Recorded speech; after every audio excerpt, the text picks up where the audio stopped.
Komisi Pemberantasan Korupsi atau KPK mengagendakan pemeriksaan mantan Menteri Hukum dan HAM Yasona Lauli.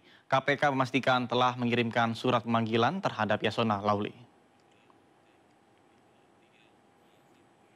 Pemanggilan Yasona diduga berkaitan dengan mantan calon anggota legislatif DPR Harun Masiku yang hingga kini masih buron.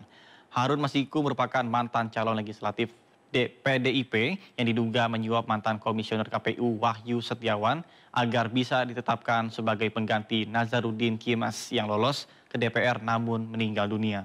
Harun diduga menyiapkan uang sekitar 850 juta sebagai pemulus agar bisa melenggang ke Senayan.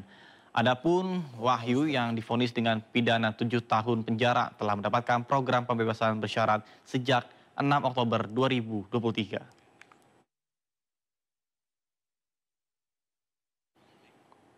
Pemirsa, untuk mengetahui perkembangan terkait dengan pemanggilan mantan Menteri Hukum dan HAM Yasona Lauli sudah ada rekan kami Dilami Aulia di Gedung Merah Putih KPK Jakarta. Selamat siang Dilami, apakah sudah ada informasi kehadiran Yasona Lauli? Silakan. Ya, selamat siang Nata dan juga pemirsa. Sampai siang ini belum tampak mantan Menkumham Yasona Lauli tiba di gedung KPK Merah Putih Republik Indonesia. Hal ini juga sejalan dengan jubir KPK Tessa Mahardika yang mengungkapkan bahwa mantan Menkumham itu tidak akan hadir pada hari ini dan pihak dari KPK sendiri akan menjadwalkan untuk pemeriksaan dari YSL ini. Nah, terkait dengan pemeriksaan YSL ini nanti akan dilakukan sebagai kapasitas saksi, namun terkait kasus apa belum dirincikan secara lebih jelas oleh Tessa. Namun dari spekulasi yang beredar ini akan berkenaan dengan DPO Harun Masiku yang memang sampai saat ini kasusnya belum terselesaikan. Harun Masiku ditetapkan sebagai salah satu tersangka dari kasus OTT dugaan suap pergantian antar waktu anggota DPR, di mana saat itu Harun Masiku melakukan suap kepada komisioner KPU yakni Wahyu Setiawan senilai 850 juta rupiah. Dan hingga saat ini untuk Wahyu Setiawan sendiri memang divonis penjara 7 tahun namun bebas bersyarat. Sementara itu untuk Harun Masiku sendiri masih masuk ke dalam daftar pencarian orang oleh pihak KPK Republik Indonesia. Sementara itu ini juga bersinggungan dengan YSL atau Yasona Lauli yang saat itu menjabat sebagai Menteri Hukum dan juga HAM dan juga sebagai Ketua DPP PDIP.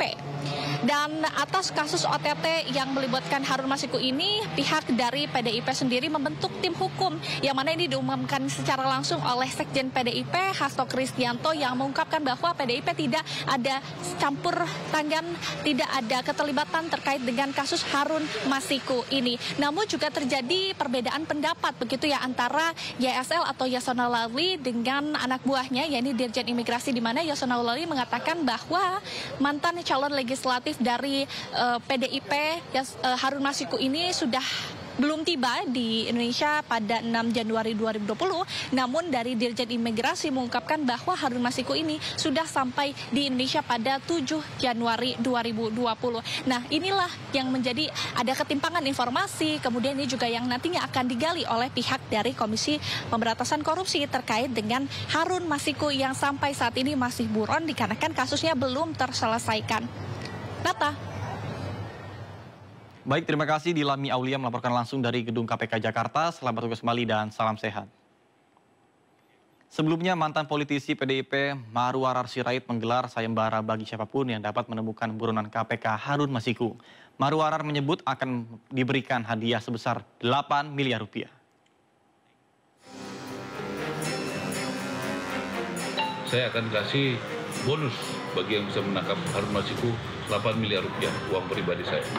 Ya, supaya semangat, supaya tidak ada negara ini yang kebal hukum. Politisi Gerindra Marwarar Sirait menggelar sayembara Harun Masiku. Mantan politisi PDIP itu rela merogoh kocek pribadi 8 miliar rupiah bagi siapapun yang bisa menemukan Harun Masiku. Ya, Mas Hasto, kita cari Harun Masiku sama-sama ya, supaya jelas terang menerang, ya. Sambil menyebut nama Sekjen PDIP Hasto Kristianto, Marwarar mengaku heran Harun Masiku belum juga ditemukan meski sudah 4 tahun. Pernyataan Marwarar memantik respon keras DPP PDIP. Apa yang dilakukan oleh ARA itu sebenarnya adalah penistaan terhadap KPK.